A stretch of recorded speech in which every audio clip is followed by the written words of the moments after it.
E o HCTR11 hoje está subindo mais de 2,7%. E eu falei para vocês que esse fundo aqui, por incrível que pareça, pode dar bom, principalmente no preço que está hoje. Só que qual que é o grande detalhe?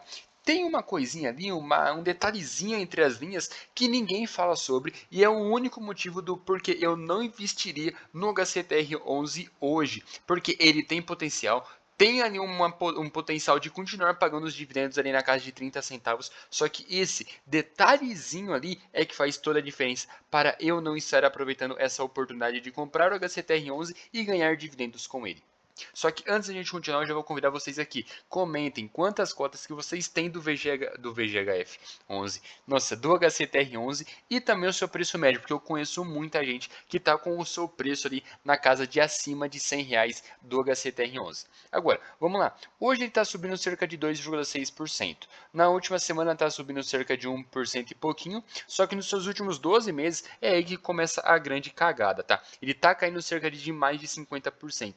Principalmente aqui caindo no finalzinho de novembro. Então já faz mais de um mês que ele caiu ali quase que 40% numa pancada só. E tudo isso daqui foi por conta que ele não iria pagar dividendos nesse próximo mês, né? Que ele vai estar zerando o seu dividendo. Mas isso não é o final do fundo imobiliário, tá? Porque o fundo ainda possui patrimônio, possui CRIs, então ele ainda vai continuar pagando dividendos ali nos próximos meses. Tem um detalhezinho ali que ele vai ter que arrumar o seu caixa, porque ele estava conseguindo pagar mais dividendo do que ele estava gerando naquele mês, só que chegou simplesmente a CVM, deu uma bicuda na porta ali e falou assim, ó, ninguém vai começar a pagar mais dividendo do que está lucrando. Se tu lucra 10 milhões, tu vai distribuir 10 milhões de dividendo, e não 11, nem 12 milhões a mais, tá? Então o HCTR11 estava fazendo isso daí para conseguir manter os seus dividendos altos. E é claro que isso dá uma inflada do preço, né? Ele consegue manter um preço ali um pouco mais alto.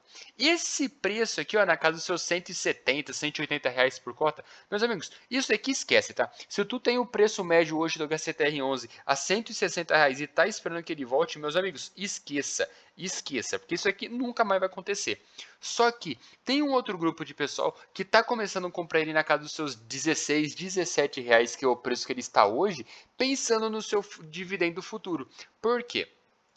Quando a gente olha aqui para os dividendos do HCTR11, a gente vai ver o quê? De que ele teve o seu auge aqui do fundo, teve o seu mínimo histórico, que é, né, toda a sua queda, né, ali desse império do HCTR11 que a gente conhece, só que depois de um tempo ele começou a estabilizar os dividendos ali em casa de 32, 35, 37 centavos por cota. E o que que acontece? Se hoje ele está custando cerca de 17 reais ali, pagando 35 centavos por cota, vamos supor que ele caia os seus dividendos, comece a pagar apenas 30. Cara, mesmo assim é um dividendo yield extremamente alto, vai ficar com dividendo yield acima de 2%. Então, tem fundos imobiliários ali como a MXRF11 que costumam pagar altos dividendos, nunca vai conseguir chegar com pelo menos próximo desse dividendo, né? Nunca vai chegar nem próximo disso daí.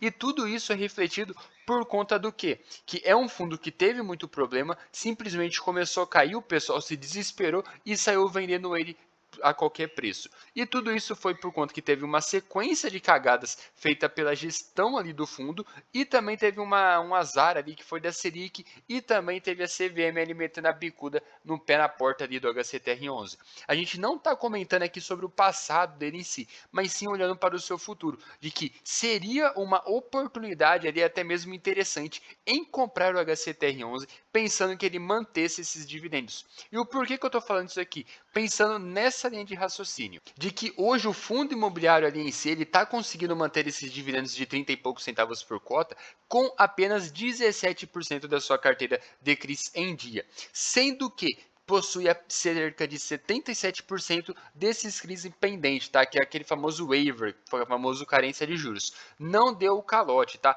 Em carência de juros é diferente como inadimplente. Em carência de juros ainda tem uma pequena possibilidade de ele conseguir ganhar alguma coisa. Só que qual que é o grande detalhe aqui do HCTR11? Se ele conseguir pelo menos manter esses CRIs que estão em dia ali pagando, isso daqui deixaria um dividendo yield do HCTR11 próximo do que está pagando hoje, né? Cerca de quase 2%, 35 centavos por cota. No pior dos casos, a gente considera que ele cerca de 77% aqui não vai pagar e pode até cair um pouquinho, vai de 35 35 centavos, 37, caia para 30 centavos. Mesmo assim, é um excelente dividendo yield considerando o preço que está hoje. Só que agora vem o título desse vídeo. Por que que eu não compro o HCTR11 no preço que está hoje? Porque, cara, dá uma coçada na mão a gente comprar ele com o preço que está hoje, considerando que ele vai conseguir manter esses dividendos? Sim, é claro que dá. Só que por que que eu não compro o HCTR11? Por falta ali de confiança do fundo. Cara, a gente sabe que quando a gente investe em um fundo imobiliário como o HCTR11, que é um fundo imobiliário high yield, que é um fundo imobiliário de alto risco, a gente sabe que tem um risco de dar merda. E beleza, deu merda, acontece. Só que o que que acontece? Que eu fiquei muito decepcionado com o HCTR, porque eu tenho esse fundo aqui, ainda tem um pouquinho de cotas nele que eu já mostrei em outro vídeo, só que eu tenho esse fundo desde o começo, desde lá de 2019, quando ele começou a nascer pagando seus altos dividendos, eu estava no fundo. Então eu acompanhei todo o seu auge ali, acompanhei a sua queda, ainda contendo algumas cotas desse fundo na minha carteira. E eu fiquei muito decepcionado, porque a gestão é como se ela escondesse ali algum tipo de informação do pessoal que é cotista. Porque simplesmente de um mês para o outro sumiu ali cerca de mais de 10 milhões de faturamento ali na receita dos seus clientes e o pessoal não explicava o que estava acontecendo. Então o pessoal simplesmente demora muito para passar as informações clara para o cotista. Então, qual que é o grande problema dele? É a questão de informação, é a parte de relacionamento com o RI e a parte só de relatório. Porque quando a gente pega, olha para esse tipo de relatório aqui, a gente vai ver, tá tudo bonitinho, tudo certinho. Só que a gente não consegue ter uma confiabilidade nesse tipo de relatório, porque no passado já deu muito problema. Então, toda vez que você estiver investindo no HCTR11, você vai estar investindo cegamente, porque o pessoal simplesmente demora muito para passar a situação real do fundo. Então, simplesmente os relatórios iniciais deles, além de demorarem muito para sair, mas muito mesmo, eles não passam ali exatamente como está o fundo. Então, isso passa uma desconfiança enorme para quem é cotista. E, cara, se eu estou investindo em algo que é de extremamente risco ali, que já é de um risco elevado, cara, eu tenho que saber os detalhes ali, por detalhes que está acontecendo no fundo. Porque qualquer detalhe que a gente deixa passar, isso pode prejudicar muito.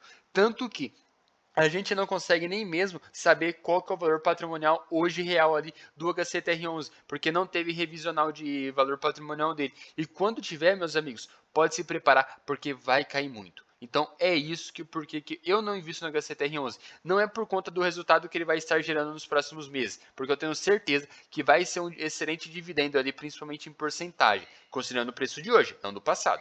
Só que a gente não consegue ter uma confiança para levar ele a longo prazo. E isso é o que mata o fundo, pelo menos na minha opinião.